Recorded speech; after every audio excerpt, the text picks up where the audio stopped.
everyone, this is Colleen Lemma, Starseed Astrologer and Spiritual Messenger from SacredSoulEmpowerment.com, and I'm here to do your monthly angel card reading for March of 2017. So March of 2017, it's going to be a month of transformation and change, and we'll talk a little bit first about the numerological energy vibration of March. I'll look at the highlights astrologically for March, and then we're going to get into the message from our angels and guides for the month. And that message is going to be coming from the Syrian Starseed Tarot deck by Alyssa Bartha and Patricia Corey. And your special message card for the month is going to be coming from the Angel Tarot deck by Doreen Virtue. Now, as far as that special message card, we want to take a look at your stones of choice so that you can decide which of these special message cards is going to be for you. So the first stone of choice, and I chose all spheres, crystal spheres for this month. This is going to help us with transformation and change for the month. The sphere energy kind of emanates out in all different directions at the same time, as you can see. Because of the roundness, the energy kind of comes off in all different directions. But this is a smoky quartz sphere. Now, the smoky quartz sphere, this is a great stone for protection. It's a great stone for manifestation. It's a great stone for staying grounded. And this is going to relate to root chakra energies. So for the month of March, if you're looking for transformation as far as issues of security, stability, finances, again, protection energy, staying grounded, releasing any forms of anxiety or instability.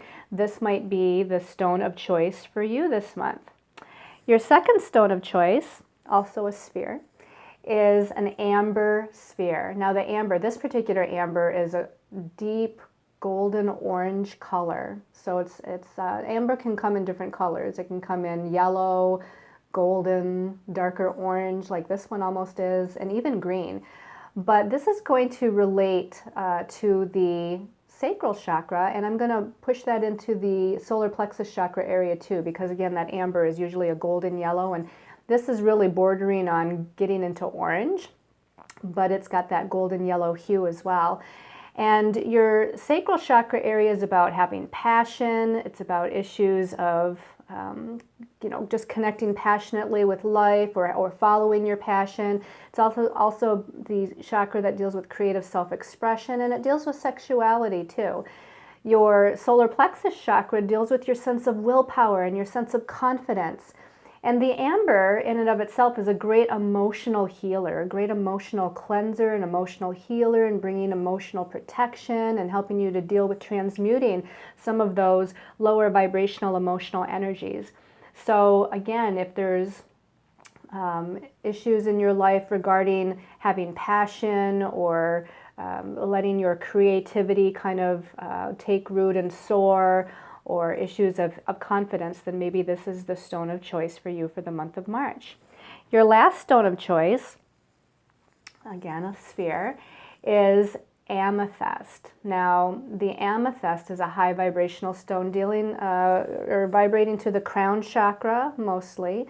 I'm going to say these upper chakras, our crown chakras, even our third eye and our ear chakras. So this is higher knowledge, higher wisdom, opening up to higher guidance and higher vision. And this is a great stone for recalling your dreams at night, as well as connecting with your dreams as far as your dreams for the future, your hopes for the future, and being able to really visualize those.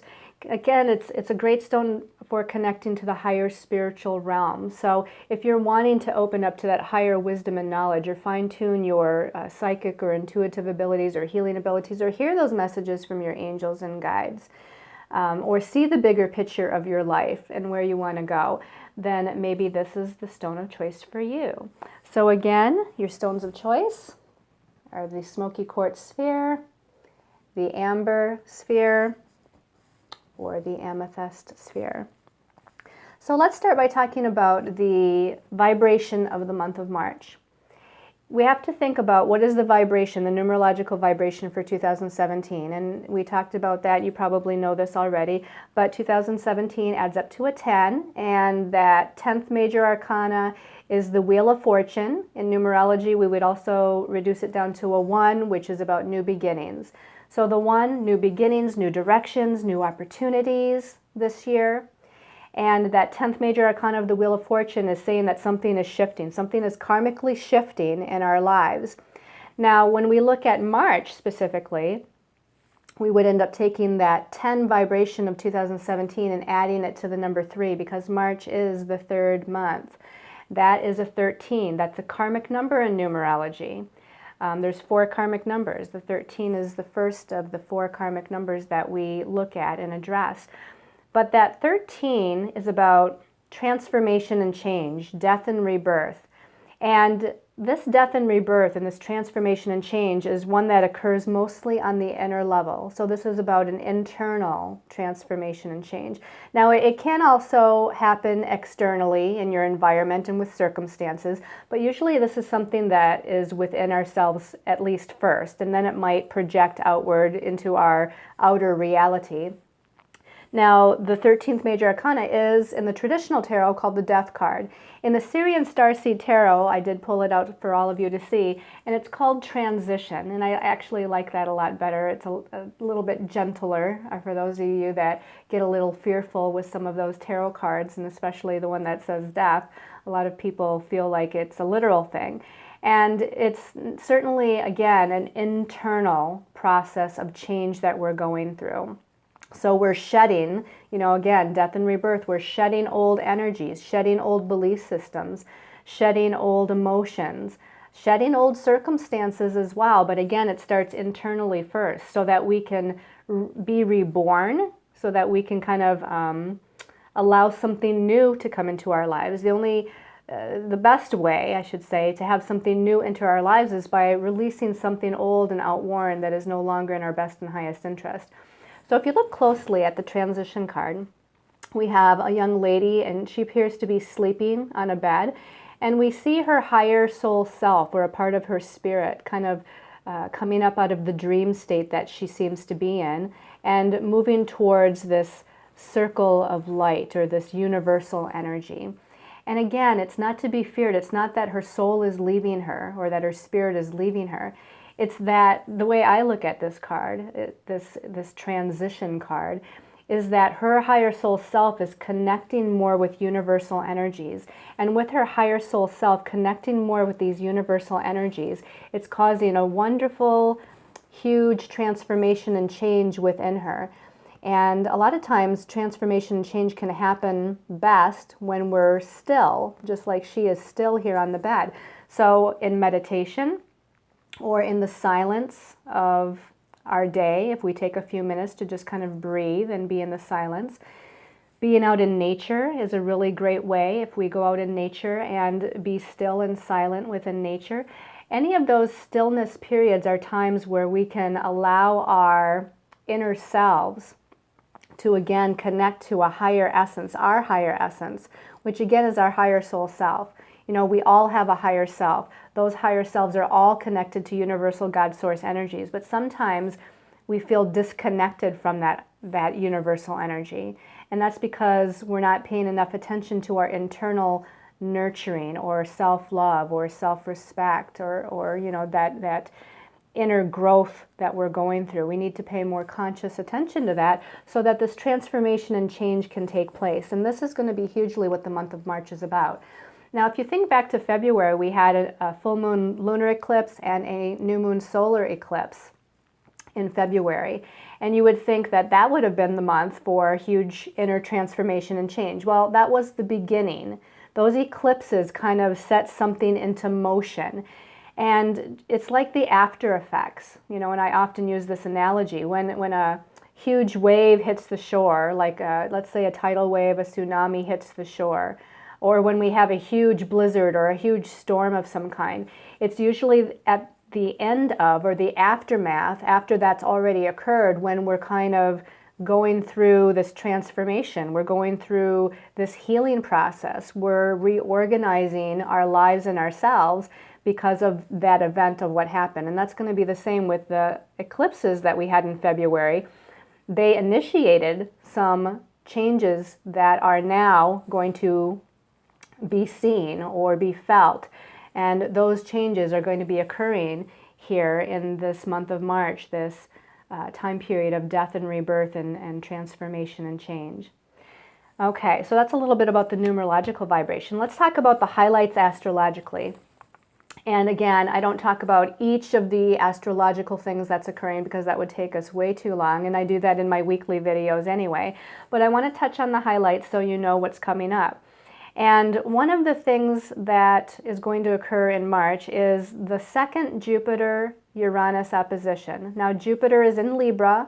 It has recently gone retrograde in Libra, and Jupiter is about our belief systems. It's about expansion, okay? So we're looking at our belief systems and we're expanding into a different way of believing. And this is surrounding partnerships and relationships and equality and things that Libra rules. Now, that's what Libra rules: equality and harmony and balance and justice and relationships of all kinds of one-on-one interactions. Now, that opposition to Uranus is the rebel, bringing like instant change or unexpected happenings. And Uranus is an Aries, so it's a trailblazer. It's really pushing for new energies, new things to occur.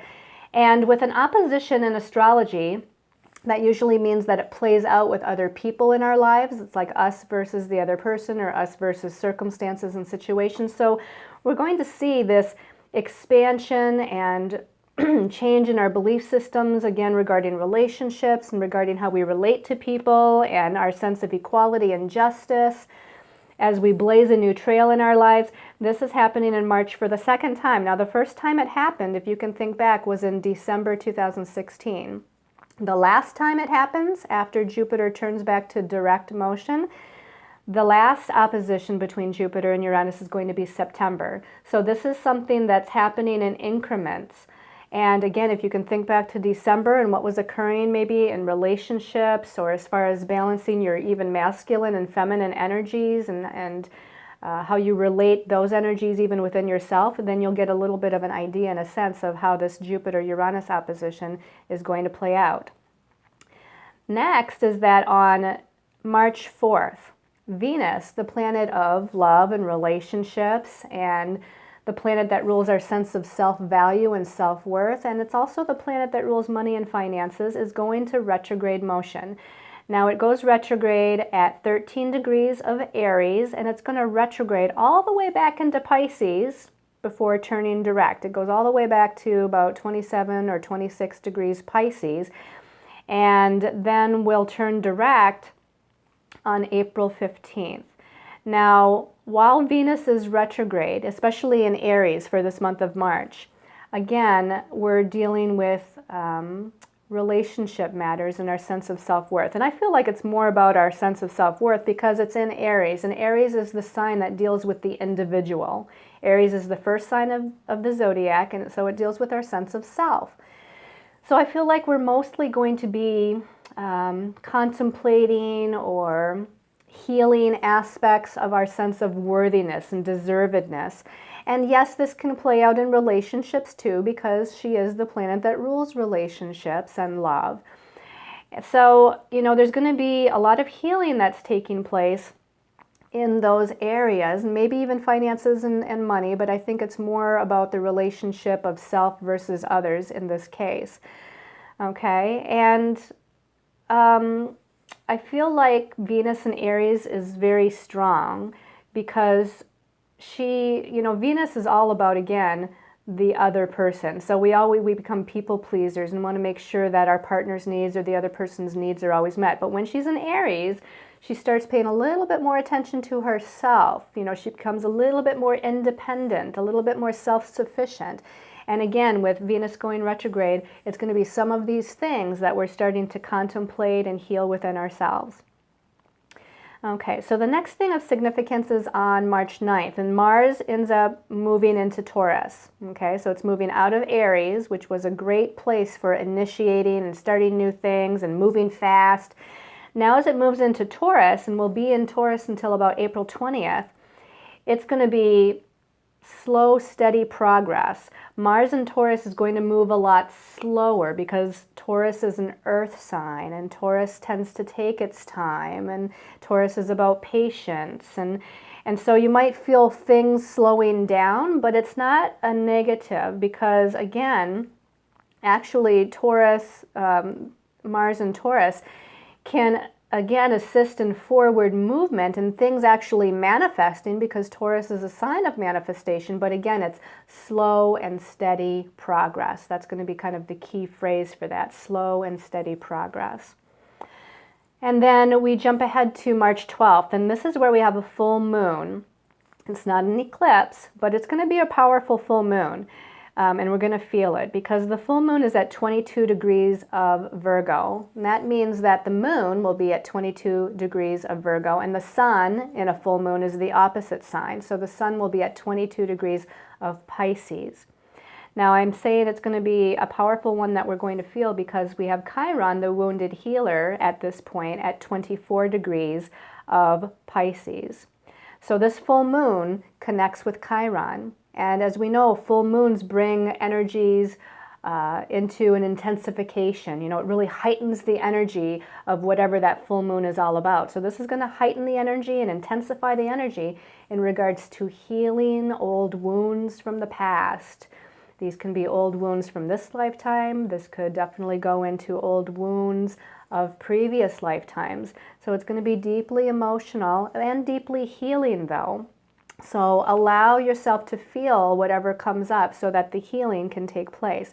But we're most certainly probably going to feel that. Then on the 13th, the day after that full moon, Mercury, the planet that rules communication, messages, ideas, our thoughts, it moves into Aries. So it's moving out of Pisces, which it's more elusive and confusing. If you remember, you know, I feel like most of the month of February I had a lot of people saying, I feel very confused and I don't know what decision to make. And that was probably partly Mercury being in Pisces. Now that it moves into Aries, we're going to again have these new ideas and flashes of insight and inspiration on the mental level. Communications will be much more direct and forward and progressive and strong, and our sense of confidence on the mental level will increase as Mercury is in the sign of Aries. Now it's not going to be in Aries too long. It actually makes another shift right at the very last day of the month of March into the next sign of Taurus. So on the 31st, and we're skipping ahead for a second, but Mercury will be moving into Taurus on the 31st. And then our ideas and thought processes as we move into April will become a little bit more grounded and solid, and perhaps we can bring things again from the mental level into manifestation a little bit better. And our mind's also going to be thinking about Taurus types of things, which includes money and finances. So that'll be on our minds a lot more as we move into April as well. So the next thing of significance is on the 20th of March, and this is where we have the sun moving into Aries, okay? So on the 13th, Mercury moved into Aries. Now on the 20th, the sun moves into Aries, and we call this the vernal equinox. This is the astrological new beginning. So, you know, we often think of January 1st of the new year as a new beginning. Astrologers think of the new beginning as the astrological new year starts when the sun moves into Aries. So this is the astrological new year, the sun moving into Aries, initiation, new beginnings, new opportunities, new directions. So again, you know, we're going to feel a lot of that aftermath of the eclipse energies of February, changing things throughout the month of March, and then boom, the vernal equinox on the 20th. And it's really going to be an auspicious day to probably do some sort of ceremony or write out your intentions of what it is that you desire to move towards or manifest in this new astrological year. So very powerful time period. Now, Mercury makes some interesting things. I'm not going to spend too much time on it, but Mercury on the 23rd, it challenges Pluto. On the 24th, it opposes Jupiter. On the 26th, it connects with Uranus. On the 29th, it trines Saturn. So we have all kinds of things going on with Mercury. So this is a lot of changes with our Again, our thoughts, our ideas, how we communicate with others, messages might be coming in, communications with other people, relationships are going to be happening. There's transformation happening with our belief systems and how we think. So there's a lot of things going on there. And then I'm going to end by talking about the new moon, which is on the 27th of March. And of course, again, going back to the 20th of March being the vernal equinox, the sun moving into Aries, this new moon on the 27th of March is a new moon in Aries. Okay, so this is now a true beginning. Okay, a week later from the vernal equinox is when we have the new moon at 7 degrees Aries. And this is going to be a true new beginning for us, a time period of really owning our dreams, having confidence in our dreams, being our own individual, self-sufficient, courageous selves, and really moving forward towards what it is that we want to accomplish. So really, again, really good time to put your intentions for new beginnings out there is on that new moon. All right, so let's take a look at the information that we have from our angels and guides from the Syrian Starseed Tarot. So I already shuffled and I meditated, and actually the first two of the three cards that have been drawn for the month actually flew out of the deck when I was shuffling. So whatever the first two cards are, they were definitely meant to be. Not that the third one wasn't, but definitely when you have jumper cards like that, it's like, ooh, pay attention to this. So let's see what that first card is. Okay, so we've been talking about relationships, and we start out with the first card with the Two of Chalices, which is like the Two of Cups in the traditional tarot.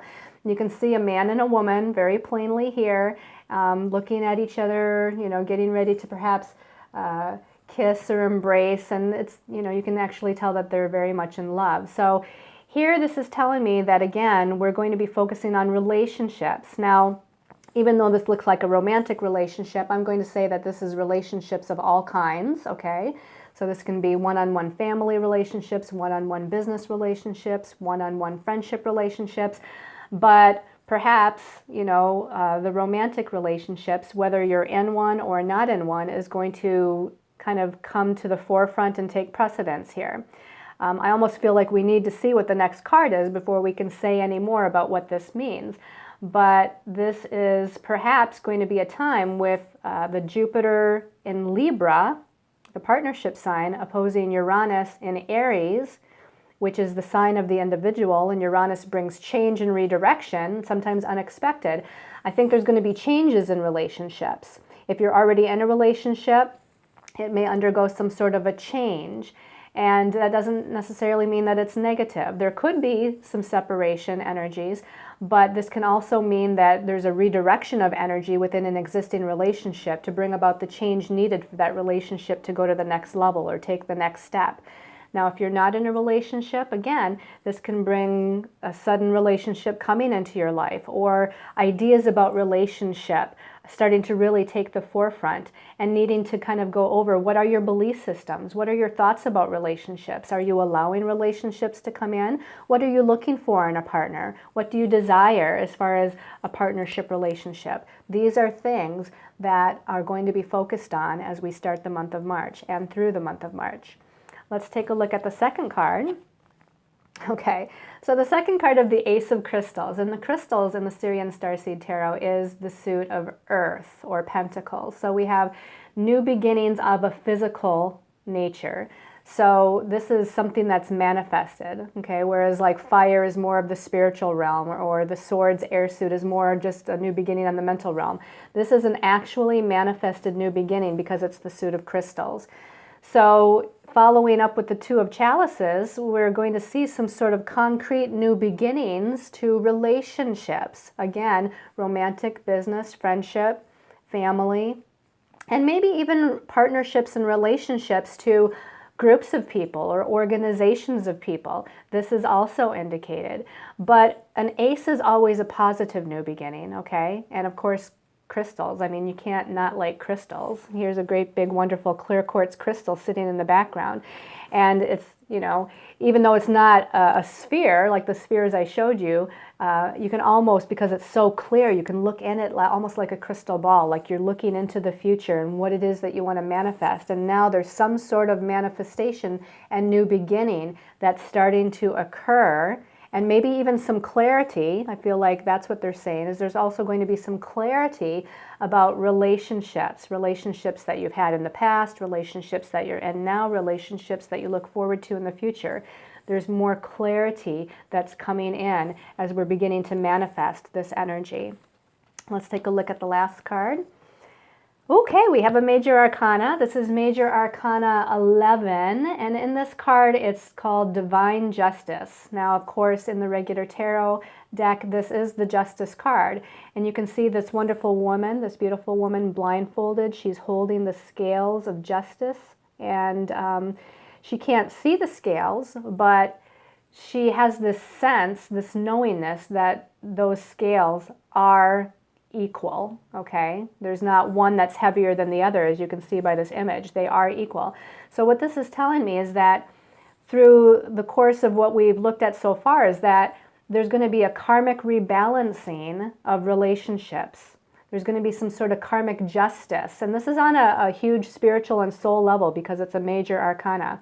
So I feel like those relationships that are no longer in our highest and best interest, we may see them start to fade away or fall away as we come into the manifestation of some new relationships, new energies of that give and take and compromise and equality with other people or other, again, organizations or groups that are in our highest and best interest.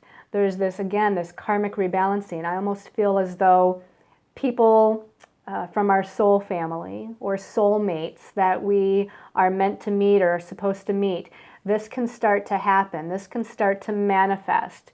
Will it absolutely happen in March? Not necessarily, but definitely it could because we have the Ace of Crystals here. But there is starting to be this new beginning manifestation energy of this, again, karmic rebalancing of maybe who it is we're supposed to be with or how it is that we're supposed to feel about ourselves in relationships, and knowing that we are worthy and deserving of this wonderful, you know, loving, balanced, equality kind of love and give and take and whatnot. Again, whether it's in a romantic relationship or other type of relationship, that is starting to happen, okay? So really, really powerful message for the month of March. Now let's go ahead and take a look at your special message card, depending on your stone of choice. So for those of you, I'm going to call in the angels and archangels. For those of you that chose the smoky quartz sphere, we're asking for the special message for smoky quartz sphere people. I'm just giving these a little bit more of a shuffle. Okay, so give these a shuffle here and looking for one. This one's sticking out. Smoky quartz sphere, 8 of earth. Okay, let me read it first here. Skilled work is rewarded, learning all there is to know about a topic and going back to school. Okay, so right away though, the first thing that came to me, aside from what it says at the bottom of this card, is empowerment. I feel like there's some sort of manifestation of empowerment that's happening for you. Now, maybe that manifestation of empowerment is happening on the material level of career, money and finances, but it could be also empowerment within relationships. You know, the manifestation of you feeling more empowered within relationships, since that seems to be a theme for the month of March. This card also in the traditional tarot deck often talks about, well, to me it talks about owning our power and moving forward with energies that deal with our life path. Okay, so whether that involves career and finances, that's part of our life path too. But it's empowering ourselves and kind of gathering information, wisdom, and knowledge, empowering ourselves to manifest the desired results that we're seeking as far as our life path and our destiny path. Okay, and I feel like there's strength and knowledge here. So strength and wisdom with knowledge. So you might have to research information or find out more details about whatever it is that you're working on in order to make the best choices for you and to feel the most empowered with whatever it is here that you're dealing with in this month of March. Okay? So for those of you that chose the amber, almost forgot what it was. Okay, so the amber people. Okay, this one's sticking up, amber people. Ten of Fire. Now, don't get nervous about the Ten of Fire. It actually says at the bottom, too much work, accept help from others, life is out of balance, and stress-related health concerns. Now, this is like the Ten of Wands, and it often means that we're feeling a little bit overburdened and that we've been carrying too much stress and too much is going on and we're feeling overloaded. But remember, this is the number 10, so we're getting towards the end of that.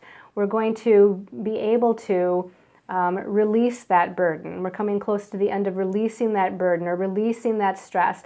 And one of the keys here is remembering that you're not an island, you're not alone. Ask for assistance, both from other people, but also from the spiritual realm. The fire element is the spiritual realm. So ask your guides and angels for help. That's what they're there for.